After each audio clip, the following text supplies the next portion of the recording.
Would people have more shame if they had to use their name? Well, Facebook's marketing director thinks so, arguing there'd be fewer cyber attacks if everyone had names attached. Says Randy Zuckerberg. Gee, I wonder how she got that job. I think anonymity on the internet has to go away. People behave a lot better when they have their real names down. I think people hide behind anonymity and they feel like they can say whatever they want behind closed doors. Google's former CEO Eric Schmidt has made similar comments, calling online anonymity dangerous and predicting that governments will eventually demand that folks use their names for all internet-y activity. But privacy and free speech advocates say that hiding your identity is necessary to protect dissidents and other people. Here's how I protect my identity online.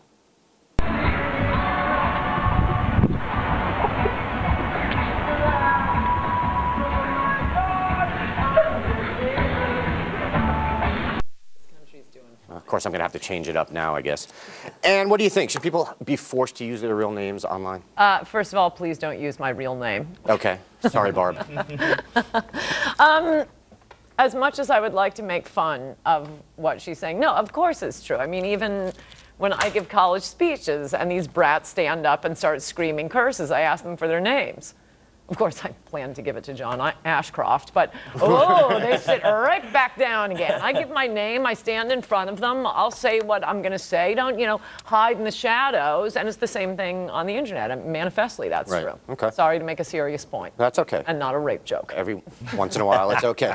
Jesse, as a comedian, you have to deal with hecklers, but at least they're in the room with you. They're not hiding in their mom's basement calling themselves Cat Licker 92. Good point. Well, Thanks. That is far too specific a name for you to have just come up with on the spot. Out of nowhere. You had a 2.5-year relationship out of nowhere with a cat licker.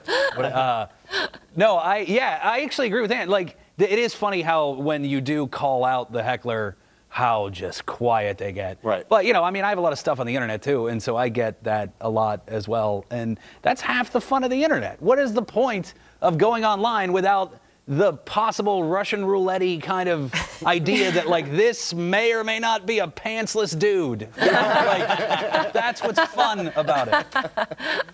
Well, Diane, you post a lot of mean stuff online using fake names. Only about you. It's kind of what you do, and I'm on to you.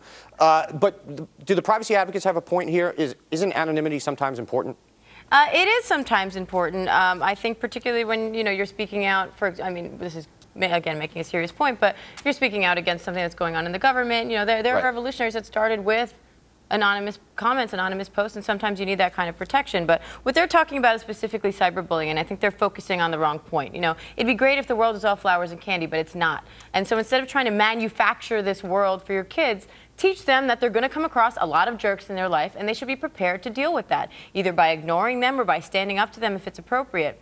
But I feel like instead of focusing on trying to stop bullying, it's been around since, since the beginning of time. I mean, people are going to bully. Adults and children have been bullying each other in real life. They're going to continue to do it on the internet. And the best way to combat that is to teach people to be able to respond with the kind of strength that actually deters this kind of behavior. Wait, but can I say something? I know it's Bill's turn. Go ahead. What's this business about, they could face consequences? We're not in Pakistan. These privacy advocates are being ridiculous. Be a man and put your name to it. You're not going to be put in prison in the United States of America for whatever you say. Well, Sean Penn might. He talks about that all the time, wasn't he? He was very afraid of going to prison under the Bush regime. Sean Penn is afraid of his own shadow.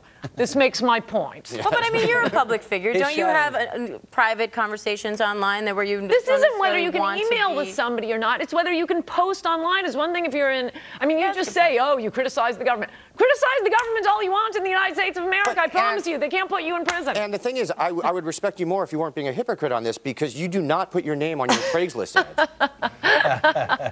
Nor my books, nor is Anne my actual name. Okay. All right. Nor is she wearing pants, for that matter. Yeah, exactly. That's actually accurate. Bill, you have, I would say, roughly a legion of online haters. Yes. Do you prefer to know who they are, or do you like not knowing? I don't want to know who they are. I want to imagine that they're gorgeous. Otherwise, how am I going to get off? I seek pleasure in pain, Andy.